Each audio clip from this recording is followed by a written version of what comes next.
Gate దగ్గర ఒక white board పెట్టి వాంటెడ్ అని కింద ఫలానా ఫలానా పనుల కొరకు వీరు కావాలి అని వాంటెడ్ అని వేస్తూ ఉంటారు.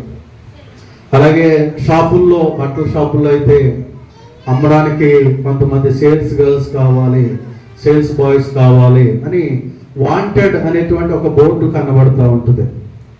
అంటే ఆ షాపులో పనిచేయడానికి ఫలానా ఫలానా అర్హతలు కలిగిన వారు మాకు కావాలి, మా కంపెనీలో ఇదిగో ఫలానా చదువు, లేకపోతే ఈ రకమైనటువంటి వృత్తిని చేయడానికి ఈ రకమైన చదివిన వారు మాకు కావాలి అనేటువంటి ఒక బోర్డు పెడుతూ ఉంటారు. అదేవిధంగా దైవిక విషయంలో కూడా కొన్ని కోణాల్లో భక్తి అనేది చాలా కోణాల్లో మనం చూస్తాం. అదేవిధంగా కొన్ని కోణాల్లో మనం చూసినప్పుడు దేవుడు కొంతమందిని కావాలనుకుంటున్నాడు.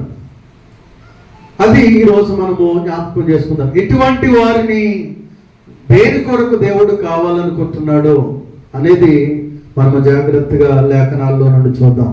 దేవుడు కావాలనుకుంటున్న వారు ఎవరు, ఎటువంటి వారి కొరకు దేవుడు ఎదురు చూస్తున్నాడు అంటే, ఈ చదవబడిన లేఖన భాగం ఈ యొక్క ఆదికాండము 18వ అధ్యాయము చివరిలో 20 నుండి చదివాము. ఆ తర్వాత 19వ అధ్యాయం మనం చూస్తే క్లియర్గా మనకి ఒకేసారి అధ్యాయం చూసిన వెంటనే గుర్తుకొచ్చే మాట ఏంటంటే సొదొమ గొమొర్రా అనేది ఆ పట్టణం గుర్తు వస్తూ ఉంటుంది. సొదొమ గొమొర్రా అనేటువంటి పట్టణం అనగానే ఆ సొదొమ గొమొర్రా పట్టణంలో అందరూ కూడా దేవుని మాట వినని వారుగా, దేవునికి అవిధేయులైన వారుగా, వారు త్రాగుడు, వ్యభిచారము, దేవునికి ఆయాసకరమైనటువంటి బహు భయంకరమైనటువంటి పరిస్థితుల్లో జీవిస్తున్నట్టుగా ఆ సొదొమ గొమొర్రా ప్రజలను గురించి రాయబడింది. ఇంకా భయంకరమైన విషయం ఏంటంటే బాలురు మొదలుకొని వృద్ధుల వరకు కూడా పాపము చేసేటువంటి తెగ ఆ సొదొమ గొమొర్రాలో ఉన్నది అనేటువంటి మాట అందులో మనకి కనబడుతుంది. ప్రియదేవుని బిడ్డలారా, జాగ్రత్తగా ఆలోచన చేస్తే మనం అనుకుంటాము ఆదికాండం 18, 19 అధ్యాయంలో సొదొమ గొమొర్రాలో అటువంటి వారు బాలురు నుంచి వృద్ధుల వరకు కూడా పాపం చేసేవారు ఉన్నారంట అనుకోవడానికి లేదు. ఈరోజు బాలురు దగ్గర నుంచి వృద్ధుల వరకు పాపం చేస్తున్న దినాల్లో ఈరోజు మనం ఉంటున్నాం. 90 సంవత్సరాల వృద్ధుడు బాలికను తీసుకుని వెళ్ళిపోయి అఘాయిత్యం చేసి చంపేశాడు. కొంతమంది బాలులు అమ్మాయిని తీసుకుని వెళ్ళి రేపు 3-4 రోజులు మానభంగం చేసి చంపేశారు. ఈ రోజు వింటున్నాం, ఈరోజు వార్తాపత్రికల్లో చదువుతున్నాం. గడిచిన వారంలోనే ఇటువంటి సంఘటనలు జరిగినాయి. దేవుని బిడ్డలారా, అంటే ఆ సొదొమ గొమొర్రా పట్టణాల్లో ఆ జరిగినటువంటి పాపము మన మీద వినడానికి అప్పుడేదో జరిగింది అనుకోవడానికి కాదు, కానీ ఈ దినాల్లో కూడా అటువంటివి జరుగుతూ ఉన్నవి అనే విషయాన్ని బైబిల్ గ్రంథము మనకి జ్ఞాపకం చేస్తూ ఉన్నది.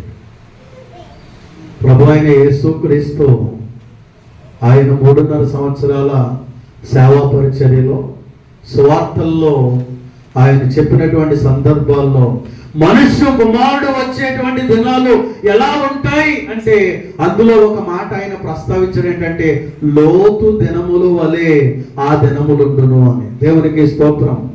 లోతు దినముల వలె అంటే ఆ లోతు సమయంలో సొదొమ గొమొర్రాలో ఏ పాపమైతే జరిగిందో ఈ ఆయన రాకడ దినాల్లో ఈ రోజు కూడా అటువంటి పాపం జరుగుతుంది అని ముందుగానే ప్రభు అయిన యేసుక్రీస్తు తెలియచేశారు. దేవునికి స్తోత్రం. మరి అటువంటి సొదొమ గొమొర్రాలో అంత భయంకరమైన పాపం జరుగుతూ ఉన్నప్పుడు దేవుడు ఊరుకున్నాడా అంటే దేవుడు ఊరుకోలేదు. దేవుడు వెంటనే తన కోపాన్ని తెచ్చుకొని, తన ఉగ్రతను తెచ్చుకొని ఆయన ఏం చేస్తా ఉన్నాడంటే నేను అగ్నిగంధకాలతో ఈ సొదొమ గొమొర్రా పట్టణాన్ని నాశనం చేయాలనుకుంటున్నాను అన్నాడు. నాశనం చేయాలి అనుకుంటూ ఆ రోజుల్లో ఆయనకి ఇష్టడైనటువంటి స్నేహితుడిగా ఉన్నటువంటి అబ్రహాము ఈ మాటను చెప్తా ఉన్నాడు. నాకు స్నేహితుడైన అబ్రహాముతో నేను చేసే ఈ కార్యాన్ని దాచుకుంటానా, నా స్నేహితుడికి చెప్పకుండా ఉంటానా అని చెప్పి మాట్లాడుతూ అబ్రహాంతో అన్నాడు, అబ్రహాము ఇదిగో ఆ సొదొమ గొమొర్రా పట్టణంలో ఉన్నటువంటి ప్రజలు చాలా భయంకరమైన పాపంలో ఉన్నారు, నేను కొన్ని రోజుల్లో దాన్ని నాశనం చేయబోతున్నాను అని చెప్పాడు. అలా చెప్పగానే ఆ ముందు మాట వెనకనే అవునా పాపంలో ఉన్నారు కదా అనుకున్నాడు అబ్రహాము. తర్వాత వెంటనే అతను గుర్తొచ్చి గుండెలో రాయబడింది ఏంటంటే తన అన్న కొడుకు అక్కడే ఉన్నాడు, ఎవరో లోతు, తన కుటుంబంతో అక్కడే ఉన్నాడు. అయ్యో లోతు తన కుటుంబం దేవుని ఉగ్రతకు గురైపోయి నాశనం అయిపోతారు కదా అని చెప్పి వెంటనే ఏం చేశాడంటే అబ్రహాము దేవుడి సన్నిధిలో మోకరించి విజ్ఞాపన చేస్తున్నాడు. జాగ్రత్తగా వినండి ఇప్పుడు దేవుని బిడ్డలారా, ప్రార్థన వేరు, విజ్ఞాపన వేరు. నేను నా కోసం చేసుకోవడం ప్రార్థన, నేను వేరొకరి కోసం చేయడం విజ్ఞాపన. దేవునికి స్తోత్రం, హల్లెలూయా. దేవుడితో అంటున్నాడు, అయ్యా సరే నువ్వు అందరినీ నాశనం చేసేస్తున్నట్టున్నావు, అక్కడ ఏమన్నా ఒక 50 మంది నిన్ను నమ్ముకున్న వాళ్ళు ఉంటే, 50 మంది ప్రార్థన చేసుకునే వాళ్ళు ఉంటే, 50 మంది భక్తి కలిగిన వాళ్ళు ఉంటే ఆ పట్టణాల్లో వాళ్ళని నాశనం చేసేస్తావా అంటే, ఆ 50 మంది ఉంటే నేను నాశనం చేయలే అని అన్నాడు ఆయన. ఆ తర్వాత ఒక 5 తగ్గించి 45 మంది ఉంటే, అంటే ఒక మాట నేను చెప్తాను, ఈ యొక్క అబ్రహాము దగ్గర నుండి లోతు వేరైపోయిన తర్వాత, వేరైపోవడం అంటే ఇద్దరికి ఆస్తులు ఎక్కువైపోయినాయి, సంపద ఎక్కువైపోయింది, పనులు ఎక్కువైపోయారు, గొర్రెలు ఒంటెలు మేకలు ఎక్కువైపోయాయి.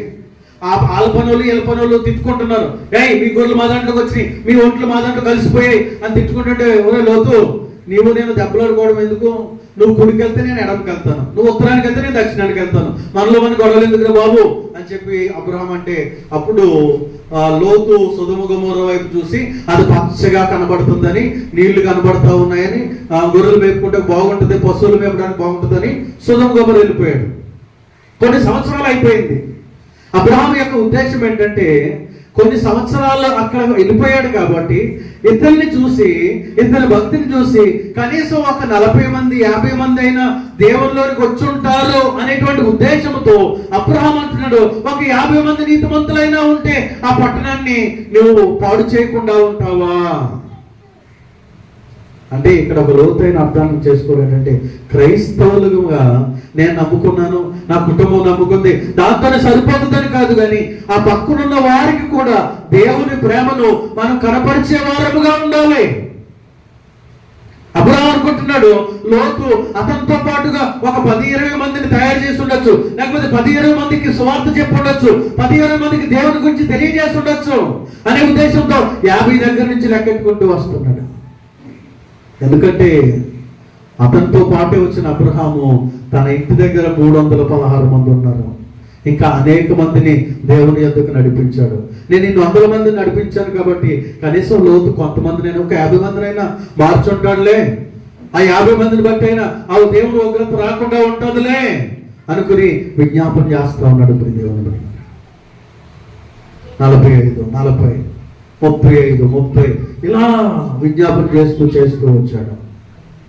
ఈరోజు దేవుడు మనతో మాట్లాడుతున్న మాట ఏంటంటే, దేవుడు కావాలనుకుంటుంది ఎవరిని అంటే, అబ్రహాము వలె నశించి నరకానికి వెళ్ళిపోతున్న వారిని రక్షించేటువంటి, వారి కొరకు విజ్ఞాపన చేసేటువంటి, నశించిపోతున్న ఆత్మల కొరకు భారముతో కన్నీరు కార్చేటువంటి విజ్ఞాపన కర్తల కొరకు దేవుడు ఎదురు చూస్తా ఉన్నాడు. హల్లెలూయా, హల్లెలూయా. ఎందుకంటే ఈ రోజు కూడా అదే పాపంలో జనులు ఉన్నారు, అదే భయంకరమైన పాపం. పైకి కనిపించకపోవచ్చు, పైకి వేషధారులుగా చక్కగానే మంచిగానే కనబడతా ఉండొచ్చు, వారి హృదయాల్లో, వారి ఆలోచనల్లో, వారి తలంపుల్లో, వారి నడవడికలో భయంకరమైనటువంటి జీవితాన్ని జీవిస్తున్న వారు ఈ రోజు కూడా మనతో పాటు ఉంటా ఉన్నారు. కనుక ఇటువంటి సమయంలో అటువంటి వారు నశించి నరకానికి వెళ్ళిపోకుండా ఈ రోజు సంఘాలలో, దేవుని బిడ్డల్లో విజ్ఞాపనకర్తలు కావాలి అని దేవుడు ఎదురు చూస్తా ఉన్నాడు.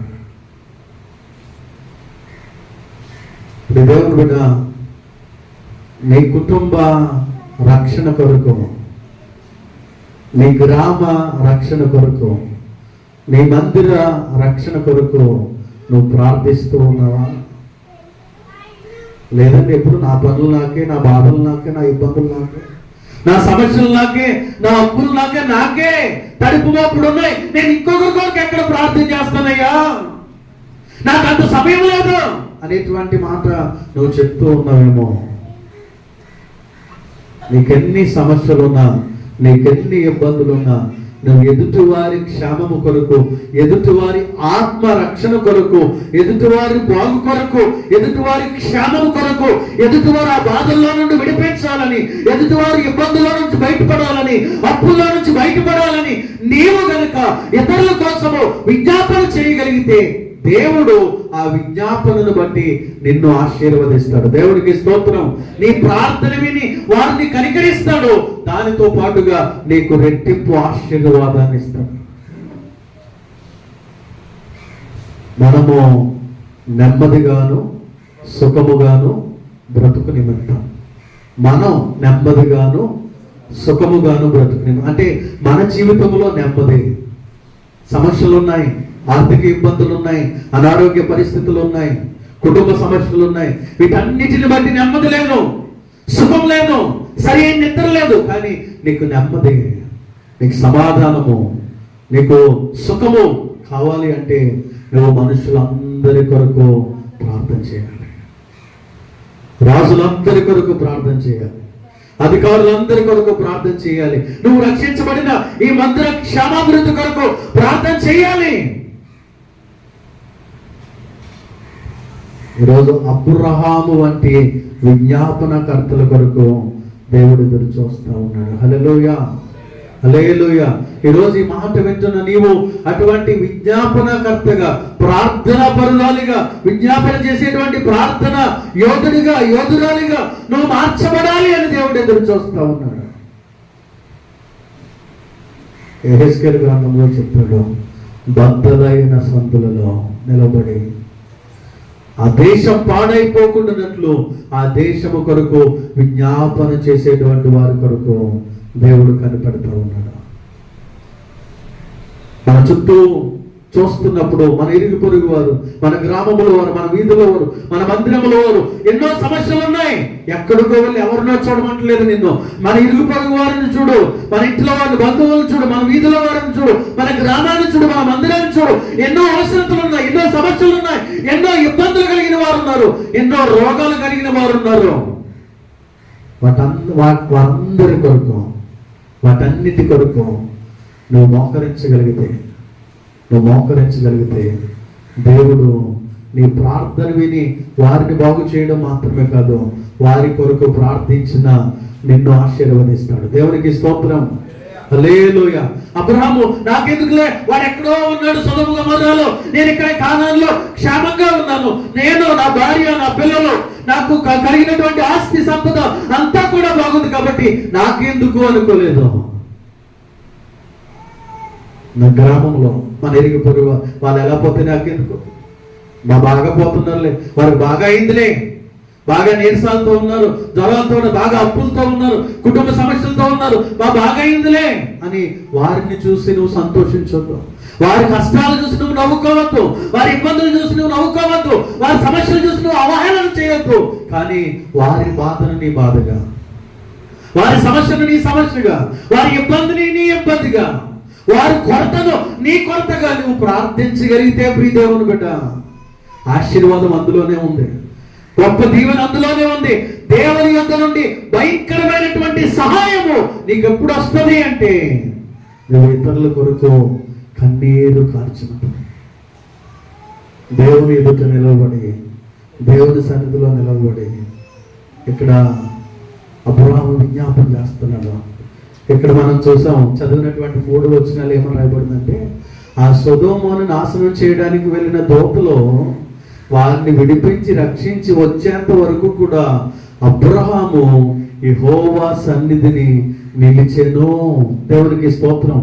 అంటే ఆ యొక్క సహోదరుడు బిడ్డలు, లేకపోతే లోతు కుటుంబం రక్షించబడేంత వరకు కూడా ఇతడు ఏం చేయడం మానలేదు అంటే ప్రార్థించడం మానలేదు. దేవుని కూడా మన యొక్క ప్రార్థనలో ఆ ఇబ్బందుల్లో ఉన్నవారు ఇబ్బందులు తీరేంత వరకు, సమస్యలు తీరేంత వరకు, వారు విడుదల పొందేంత వరకు కూడా మనం ప్రార్థన చేస్తూనే ఉండాలి. దేవుని వాక్యం చెప్తుంది, మొదటి తెస్సలోనికైలకు రాసిన పత్రిక 5వ అధ్యాయం 15 నుంచి 16 వచనాల్లో, ఎడతెగక ప్రార్థన చేయండి. రోమ 12:12లో చెప్తుంది, పట్టుదలతో ప్రార్థన చేయండి. మన ప్రార్థన ఎలా ఉండాలంట? ఎడతెగక, అంటే నిత్యము ప్రార్థన చేయాలి. అదేవిధంగా మన ప్రార్థన ఎలా ఉండాలి? పట్టుదలతో ఉండాలి. అదేవిధంగా లోక సువార్త 18వ అధ్యాయం 1వ వచనంలో, విసుకక నిత్యము ప్రార్థించాలంట. దేవునికి స్తోత్రం. మన ప్రార్థనలో ఈ 3 ఉండాలి. ఏంటి? ఎడతెగకుండా ప్రార్థన చేయాలి, పట్టుదలతో ప్రార్థన చేయాలి, ఆ ప్రార్థించుటలో విసిగిపోకూడదు. మనం ఈరోజు మనలో ఉన్నటువంటి సమస్య ఏంటంటే, ప్రతి ఒక్కరిని కూర్చోబెట్టి, అమ్మ ప్రార్థన చేస్తున్నావా? నీ ఇంట్లో ఈ సమస్య ఉంది కదా, నీ ఒంటిలో ఈ సమస్య ఉంది కదా, నీ కుటుంబంలో ఈ ఇబ్బందులు ఏలుబడి చేస్తున్నాయి కదా, ప్రార్థన చేస్తున్నావు అంటే, చేశానండి కొన్ని రోజులు, చేశానండి కొన్ని రోజులు అంటే ఏంటి? చేసి చేసి విసిగిపోయాం. కానీ దేవుని వాక్యం చెప్తుంది, విసుకక నిత్యము ప్రార్థించాలి, ఎడతెగక ప్రార్థించాలి, పట్టుదలతో నువ్వు అనుకున్న కార్యం, నీటిలో జరగాల్సిన కార్యం, నీటిలో తీసివేయబడవలసిన సమస్యలు, పొందవలసిన విడుదల వచ్చేంత వరకు కూడా నువ్వేం చేయాలి అంటే విజ్ఞాపన చేయాలి. విజ్ఞాపన చేయాలి. యెహోవా సన్నిధిని నిల్చున్నాడు అబ్రహాం. యెహోవా దూతలో ఆ లోతును తన కుటుంబాన్ని ఆ పక్కనున్న చిన్న గ్రామానికి తీసుకుని వెళ్ళి సొదొమ గొమొర్రాను నాశనం చేశారు. దేవునికి స్తోత్రం. హల్లెలూయా. అదేవిధంగా మన ప్రార్థన ద్వారా అనేక మంది నాశనానికి వెళ్ళిపోతున్న వారిని, ఇంకా లోకాశంలో పడి ఉన్న వారిని, దేవుని భయం లేకుండా ఉంటున్న వారిని, ఇంకా లోకానుసారంగా జీవిస్తున్న వారిని, వ్యసనాల్లో పడి బందీలుగా ఉన్న వారిని దేవుడు విడిపించాలని, వారు విడుదల పొందేంత వరకు కూడా మనము దేవుని సన్నిధిలో ప్రార్థిస్తూనే ఉండాలి. దేవునికి స్తోత్రం. అటువంటి విజ్ఞాపనకర్తలు కావాలని దేవుడు ఎదురు చూస్తూ ఉన్నాడు. హల్లెలూయా, హల్లెలూయా. ఇది మొట్టమొదటి మాట. రెండవది, ఇంకా దేవుడు ఎటువంటి వారిని కావాలనుకుంటున్నాడంటే, ఇదే ఆదికాండములో 32వ అధ్యాయము 26వ వచనం చదువుదాం. 32వ అధ్యాయం 26వ వచనం.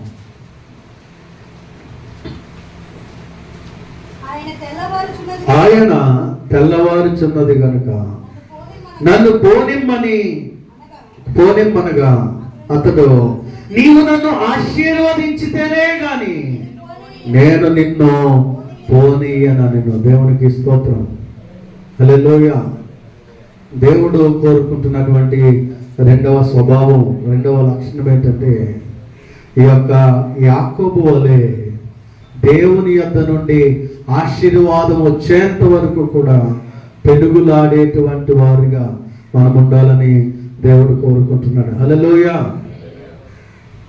మన జీవితాల్లో దేవుని ఆశీర్వాదం రావాలి, దేవుని ఆశీర్వాదం కావాలి, మన కుటుంబం దీవించబడాలి, మనం ఆశీర్వదించబడాలి అనేటువంటి ఒక దృఢమైన నమ్మకంతో దేవుని సన్నిధిలో పట్టుదలతో మనం ప్రార్థన చేయాలి. ప్రియ దేవుని బిడ్డలు, యాకోబు జీవితం ఆ ముందు వరకు కూడా ఎలాంటిది అంటే మోసకరమైనటువంటి జీవితం. తండ్రిని మోసం చేశాడు, అన్నయ్యను మోసం చేశాడు, మావయ్యను మోసం చేశాడు. తన జీవితం అంతా మోసమే, అబద్ధాలే, దగాలే. కానీ ఒకానొక దినం వచ్చింది.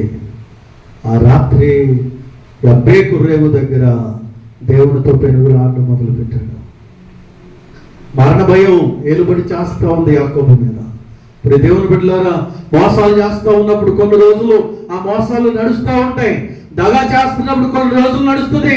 అబద్ధాలు ఆడుతూ ఉన్నప్పుడు కొన్ని రోజులు బాగానే ఉంటుంది. మోసం చేస్తున్నప్పుడు కొన్ని రోజులు బాగానే ఉంటుంది. కానీ కొన్ని రోజుల తర్వాత నువ్వు చేసిన మోసం, నువ్వు చేసిన దగ, నువ్వు ఆడిన అబద్ధాలు అవన్నీ కూడా కట్టుకట్టుకుని ఒకే రోజు నీ మీద దాడి చేస్తాయి. అప్పుడు మరణ భయం నీకు ఏలుబడి చేస్తుంది. ఎలా తప్పించుకోవాలో తెలియక తికమక పడిపోయేటువంటి పరిస్థితులు వస్తాయి. అటువంటి పరిస్థితి యాకోబుకి ఎదురైంది. తన అన్న యాషావు కొంతమంది జనాన్ని తీసుకుని వస్తున్నాడు అనగానే భయం పట్టుకుంది. ఎందుకంటే అన్నను మోసం చేసి ఆశీర్వాదాలు కొట్టేశాడు. జ్యేష్ఠత్వపు హక్కును, ఆశీర్వాదాలను కోల్పోయాడు. కాబట్టి అన్నయ్య వస్తున్నాడని కానీ ఇంకా నా పని అయిపోయింది, నన్ను చంపేస్తాడని అనేటువంటి మరణ భయంతో భార్యను, బిడ్డలను, పిల్లలను తీసుకుని బయలుదేరిపోయాడు. అభ్యంకరేవు దాటుతూ ఉన్నప్పుడు భార్య, పిల్లలను, దాసదాసీలను దాటించేశాడు. ఒక్కడే ఉండిపోయాడు. ఆ రాత్రి దేవుని దూత అనగా స్వయంగా యేసుక్రీస్తుని పట్టుకుని కనబడగానే పట్టుకుని ప్రార్థిస్తూ ఉన్నాడు, పెరుగులాడుతూ ఉన్నాడు, విజ్ఞాపన చేస్తూ ఉన్నాడు, అయ్యా నీవు నన్ను దీవిస్తేనే కానీ నేను నిన్ను విడిచిపెట్టను. నా ప్రాణం పోయేలాగుంది, నేను అపాయంలో ఉన్నాను, ఆపదలో ఉన్నాను, భయంకరమైన ప్రమాదం నన్ను చుట్టుకొని ఉంది, నాన్న నన్ను చంపడానికి వస్తూ ఉన్నాడు. కాబట్టి నీవు నన్ను ఆశీర్వదిస్తేనే కానీ నేను నిన్ను విడిచిపెట్టను. హల్లెలూయా, హల్లెలూయా. దేవుని బిడ్డలారా, ఈరోజు నీ జీవితం ఏ రీతిగా ఉందో? మోసకరమైన జీవితంలో ఉన్నావా? దగా చేసేటువంటి జీవితంలో ఉన్నావా? అబద్ధాలు జీవితాన్ని కొనసాగిస్తున్నావా? ఒకనొక సమయంలో ఇటువంటి పరిస్థితి నీకు కూడా వస్తుంది. యాకోబు భార్య బిడ్డలు తీసుకుని పారిపోతున్నాడు. అబద్ధాలు, మోసాలు అతని మీదకి తిరిగి దాడి చేయడానికి వస్తూ ఉన్నాయి. అటువంటి పరిస్థితి రాకముందే దేవుని పాదాల చెంత నీ పాపాలు ఒప్పుకో. నువ్వెవరో అంటే నేను యాకోబుని అన్నాడు. అవును, నువ్వు నేను మోసగానయ్యా, నేను మోసం చేశాను, తప్పు చేశాను అని దేవుడు ఎదుట ఆ రాత్రి తన పాపాలు ఒప్పుకున్నాడు. ఈరోజు ఆశీర్వదించబడాలని, దీవించబడాలని ఎదురు చూస్తున్న ప్రియ దేవుని సంగమా, దేవుని బిడ్డలారా, మనలో ఉన్న లోతుపాట్లు దేవుని పాదాల చెంత ఒప్పుకొని విడిచిపెట్టి, దేవా నీవు నన్ను ఆశీర్వదించు అని నీవు గనుక దేవునితో పెనుగులాడగలిగితే, ఆ యాకోబుని ఇశ్రాయేలుగా మార్చినటువంటి దేవుడు నీ పాపాలు క్షమించి నిన్ను ఆశీర్వదించడానికి సిద్ధంగా ఉన్నాడు. దేవునికి స్తోత్రం, హల్లెలూయా. మనం కూడా ఏం చేయాలంటే దేవుని పాదాల చెంత మన పాప జీవితాన్ని, పాత జీవితాన్ని, స్వభావాన్ని ఒప్పుకొని విడిచిపెట్టాలి. అప్పుడు దేవుడిచ్చేటువంటి ఆశీర్వాదాన్ని మనం పొందుకోగలుగుతాం. దేవునికి స్తోత్రం, హల్లెలూయా. ఈ యొక్క ఎప్పుడైతే యాకోబు దేవుని నట్టుకొని ప్రార్థించాడో, ఆ రాత్రంతా కూడా ఏం చేస్తున్నాడంట? నీవు నన్ను ఆశీర్వదిస్తేనే కానీ నేను నిన్ను విడిచిపెట్టను.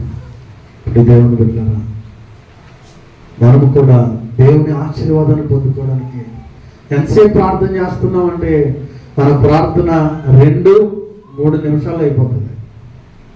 తూతూ మాత్రంగా ప్రార్థన చేసేస్తాం. ఆ 2-3 నిమిషాలు మోకాలు వేసినందుకే అయ్యో బాబాయ్ ఎంతసేపు ప్రార్థన చేశానా అనిపిస్తుంది మనకు కదా. ఇంకెక్కడ దేవుని దీవెనలో పొందుతాం? భక్తుల జీవితాల్లో దీవించబడిన క్రైస్తవ కుటుంబాల యొక్క సాక్ష్యాల్లో మనం అంటే మనం చూడగలుగుతాం. వారి మోకాళ్ళ ప్రార్థన, దేవునితో వారు గడిపినటువంటి ప్రార్థనా సమయం వలననే వారు దీవించబడ్డారు, ఆశీర్వదించబడ్డారనే విషయాన్ని మనం తెలుసుకోగలుగుతాం. దేవునికి స్తోత్రం, హల్లెలూయా. అదేవిధంగా మన జీవితాల్లో కూడా మనం ఆశీర్వదించబడ్డానికి యాకోబు వలె పెనుగులాడేటువంటి వారముగా, ఆశీర్వాదం పొందేంత వరకు కూడా పట్టుదలతో ప్రార్థించే వారముగా ఉండాలని దేవుడు కోరుకుంటున్నాడు. దేవునికి స్తోత్రం. 3వ మాటను చూద్దాం. దేవుడు 3వదిగా ఎటువంటి వారిని కోరుతున్నాడు అంటే నెహెమ్యా గ్రంథం 1వ అధ్యాయం, నెహెమ్యా గ్రంథం 1వ అధ్యాయం 4వ వచనం. ఈ మాటలు వినినప్పుడు నేను కూర్చుండి ఏడ్చి కొన్ని దినములు దుఃఖముతో ఉపవాసముండి ఆకాశమందలి దేవుని ఎదుట విజ్ఞాపన చేసింది. దేవునికి స్తోత్రం, హల్లెలూయా. ఏంటి ఆ మాటలు విన్నప్పుడు నేను కూర్చుండి ఏడ్చి కొన్ని దినములు దుఃఖముతో ఉపవాసం ఉండి ఆకాశమందలి దేవుని ఎదుట విజ్ఞాపన చేశాను అని నెహెమ్యా అంటున్నాడు. ఏంటి ఆయనకు వచ్చినటువంటి కష్టం ఏంటి? అంతగా ఏడ్చేటువంటి పరిస్థితులు ఏంటి? అన్ని దినాలు దుఃఖంతో గడపవలసినటువంటి పరిస్థితి ఏంటి? ఉపవాసం ఉండి దేవుని ఎదుట కన్నీరు కార్చవలసినటువంటి అవసరత ఏంటయ్యా అంటే, వాళ్ళ ఇంట్లో అప్పులు నిలబడి చేస్తున్నాయా? కాదండి. వాళ్ళ ఇంట్లో వాళ్ళు ఎవరైనా భయంకరమైన రోగాలతో ఉన్నారా? అది కూడా కాదండి. వాళ్ళ పిల్లలకి ఏమైనా ఇబ్బందులు ఉన్నాయా? అది కూడా లేదండి. మరి ఇంకేమైనా మానసికమైనటువంటి ఇబ్బందులు ఏమైనా ఉన్నాయా అంటే ఏమి లేవు. మరి ఎందుకు ఆయన ఏడుస్తూ ఉన్నాడయ్యా? ఎందుకు ఆయన కొన్ని దినాలు దుఃఖముతోనే ఉండిపోయాడు? కొన్ని దినాలు ఆయన ఉపవాసం ఉండి ఎందుకు దేవునికి విజ్ఞాపన చేస్తా ఉన్నాడు? అమ్మా జాగ్రత్తగా వినండి. నెహెమ్యా ఎందుకు ఏడ్చాడు? నెహెమ్యా ఎందుకు దుఃఖముతో ఉన్నాడు? నెహెమ్యా ఎందుకు ఉపవాసం ఉండి దేవునికి విజ్ఞాపన చేశాడు అంటే, నెహెమ్యా వాళ్ళు సొంత ఊర్లో యెరూషలేము గుమ్మాలు పడిపోయాయంట. దేవుని మందిర గుమ్మాలు, ఆ గోడ కాల్చివేయబడి కూల్చివేయబడిందట. దేవునికి స్తోత్రం. జాగ్రత్తగా వినండి.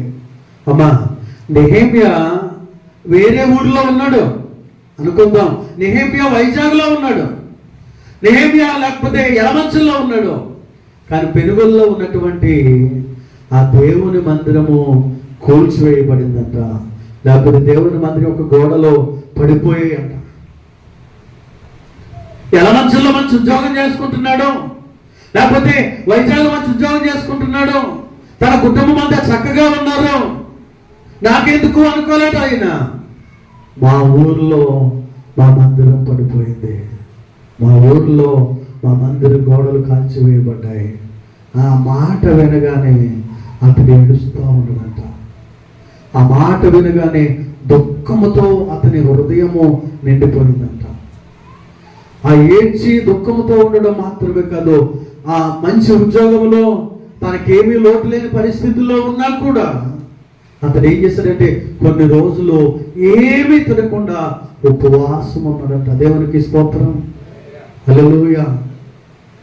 నెహెమ్యాకి దేవుని మందిరము ఎడల ఎంత ప్రేమ ఉన్నదో మనం అర్థం చేసుకోవాలి. ఎంత మంచి ఉన్నతమైన స్థితిలో తెలుసా నెహెమ్యాది? రాజుకి గిన్నె అందించేటువంటి ఉద్యోగం. అంటే రాజుగారు టేబుల్ మీద, డైనింగ్ టేబుల్ మీద పెట్టిన పంచభక్ష పరమాన్నాలు ముందు ఎవరు తింటారు అంటే నెహెమ్యా తింటాడు. ఆయన తిని ఇది బాగుందండి, ఇప్పుడు మీరు తినండి అంటే అప్పుడు రాజుగారు తినాలి. అది నెహెమ్యా గారి ఉద్యోగం. అంతమంది ఉన్నతమైన స్థితిలో ఉన్నా కూడా ఆ పంచభక్ష పరమాణాలు ముట్టుకోకుండా ఉపవాసం ఉండి కన్నీరు కారుస్తూ దుఃఖముతో ప్రార్థన చేస్తున్నాడంట. ఈరోజు ఈ మాటలు వింటున్న దేవుని సంగమా, దేవుని బిడ్డలారా, దేవుని మందిరము కొరకైనటువంటి భారము, దేవుని మందిరము కొరకైనటువంటి ఆలోచన, దేవుని మందిరము కొరకైనటువంటి స్థితిగతులు తెలుసుకోవాలనేటువంటి కనీస ఇంగిత జ్ఞానం ఈరోజు నీవు నేను కలిగి ఉంటున్నామా?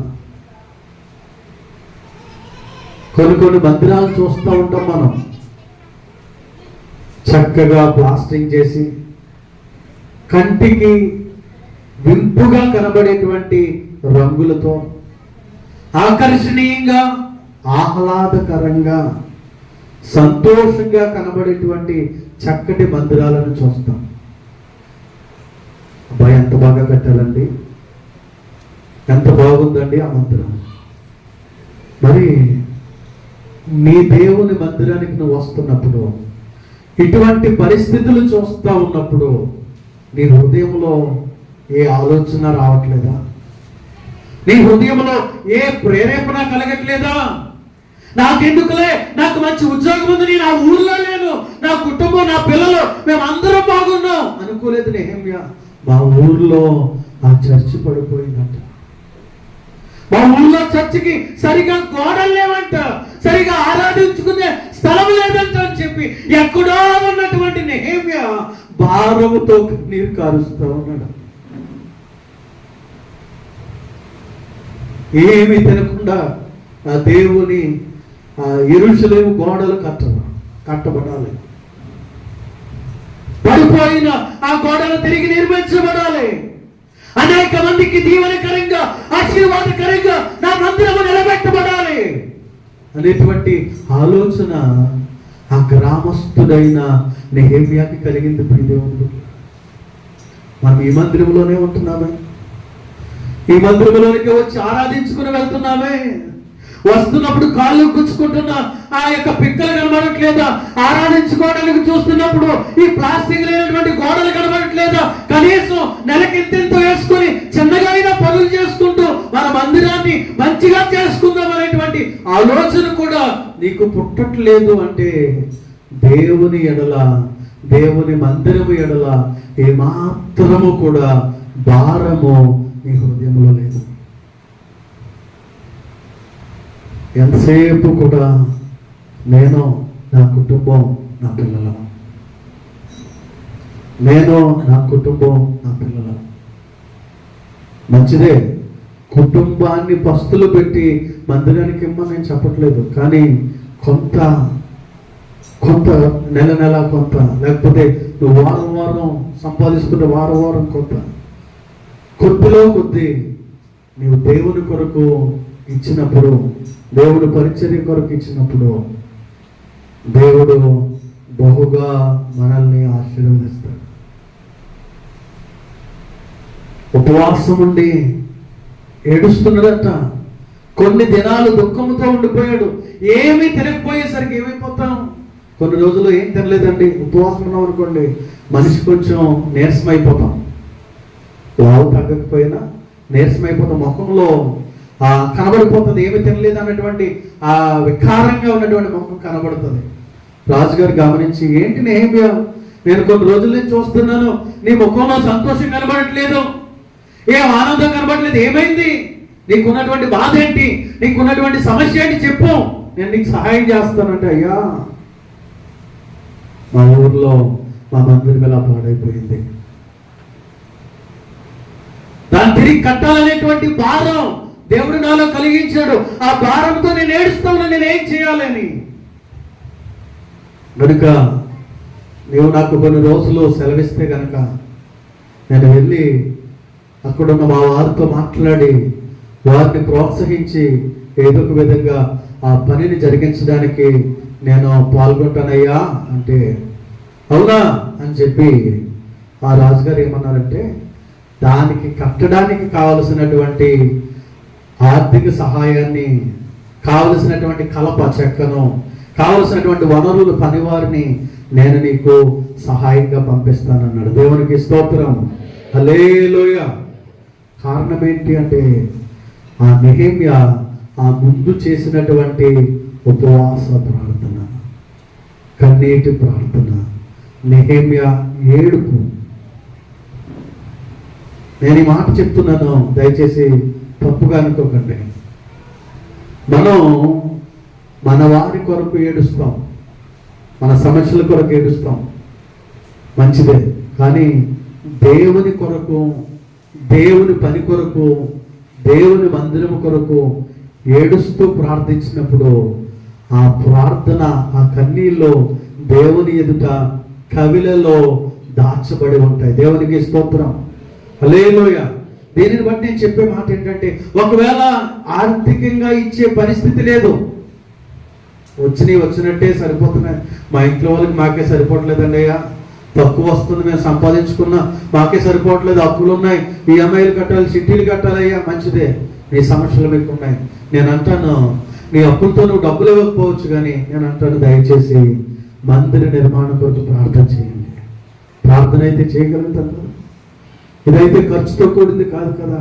ఎందుకంటే కొన్ని రోజులు అయిపోయింది మనం మందిరం కోసం ప్రార్థన చేసి. స్లాబ్ వేయకముందు ప్రార్థన చేసాం, స్లాబ్ వేయాలి, స్లాబ్ పట్టిన తర్వాత ఒక విధమైనటువంటి కంఫర్ట్ జోన్ లోకి వెళ్ళిపోయాం. పర్వాలేదు, ఎంత పెద్ద వాన వచ్చినా పర్వాలేదు, ఆరాధించుకోవడానికి మందిరం ఉంది అనేటువంటి కంఫర్ట్ జోన్లోకి వెళ్ళిపోయాం. నేను దైవజనుడిగా మిమ్మల్ని కోరుతున్నాను, రోజుకి ఒక్కసారైనా మందిరం కోసం ప్రార్థన చేయండి. నేను అంటాను, నీవు చేసే ప్రార్థన వేరొకరిని మందిరం కొరకు సహాయం చేయడానికి లేపుతుంది. మనం చేసే కన్నీటి ప్రార్థన, మన ప్రార్థన ద్వారా వేరొక సహాయాన్ని దేవుని సన్నిధి కొరకు దేవుడు లేపుతాడు. ప్రియ దేవుని బిడ్డలారా, ఈ ప్రార్థన పనులు కావాలని దేవుడు ఎదురు చూస్తున్నాడు. శుక్రవారం ప్రార్థనకి రాలేనటువంటి పరిస్థితుల్లో ఉన్నాం. ఇంటి దగ్గర ప్రార్థన చేసుకుంటున్నారు కూడా తెలియనటువంటి పరిస్థితుల్లో జీవిస్తూ ఉన్నాం. ఈ దినాన సూటిగా తేటగా దేవుడు మాట్లాడుతూ ఉన్నాడు. విజ్ఞాపన చేసేటువంటి విజ్ఞాపనకర్తలు కావాలని. ప్రియ దేవుని సంగమా, నేనేదో మిమ్మల్ని బాధ పెట్టాలని కాదు, మిమ్మల్ని బలవంతం చేయట్లేదు. కానీ ఒక మంచి ఆరాధన స్థలంగా 120 సంవత్సరాలు ఈ సంఘం, ఈ గ్రామం కొరకే కట్టబడినటువంటి ఈ సంఘం ఈ స్థితిలో ఉండిపోవడం క్షేమం కాదు. ప్రియ దేవుని బిడ్డలారా, దయచేసి దేవుడు కోరుకుంటున్నాడు, అబ్రహాము వంటి విజ్ఞాపనకర్తలు కావాలని, యాకోబు వంటి పెరుగులాడేవారు కావాలని, నెహెమ్యా వంటి భారముతో కన్నీరు కార్చి దుఃఖముతో ఉపవాసం ఉండి ప్రార్థించేవారు కావాలని. మిమ్మల్ని ఉపవాసం ఉండమని నేను అనట్లేదు, కనీసం రోజుకి ఒక్కసారైనా ఈ మాట, నా వాక్యం ముగింపులో చెప్తున్న ఈ మాట, రోజుకి ఒక్కసారైనా మందిరం కోసం ప్రార్థన చేయండి. గుండెల మీద ధైర్యంగా నేను రోజు ప్రార్థన చేస్తున్నాను అని చెప్పగలిగేటువంటి ధైర్యంతో కూడినటువంటి ప్రార్థన దయచేసి మీ ఇండ్లలో మీరు చేయండి. కుటుంబంగా చేయండి, వ్యక్తిగతంగా చేయండి. ఒకవేళ మీకు ఆరోగ్యం సహకరించి చేయగలిగితే ఉపవాసం ఉండైనా ప్రార్థన చేయండి. ఇటువంటి వారు కావాలని దేవుడు ఎదురు చూస్తున్నాడు. మొట్టమొదటిది ఏంటి? అబ్రహాము విజ్ఞాపన. దేని కొరకు? నశించిపోతున్న వారిని రక్షించడం కొరకు. అటువంటి విజ్ఞాపనకర్తలు కావాలి. రెండవ ప్రార్థన ఏంటి?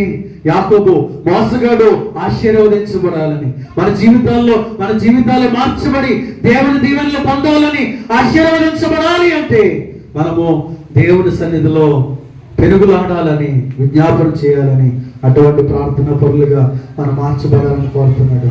మూడవది సంఘ క్షేమాభివృద్ధి కొరకు, సంఘ మేలు కొరకు ఉపవాసం ఉండి కన్నీరు కార్చేటువంటి ప్రార్థనా పరులు కావాలని దేవుడు ఎదురు చూస్తూ ఉన్నాడు. కనుక మనము ఇతరుల కోసం ప్రార్థించుదాం, మన ఆశీర్వాదాల కొరకు ప్రార్థించుదాం, సంఘ క్షేమాభివృద్ధి కొరకు ప్రార్థించుదాం. అట్టి కృప పరిశుద్ధాత్మ దేవుడు మనందరికీ అనుగ్రహించును గాక. ఆమేన్.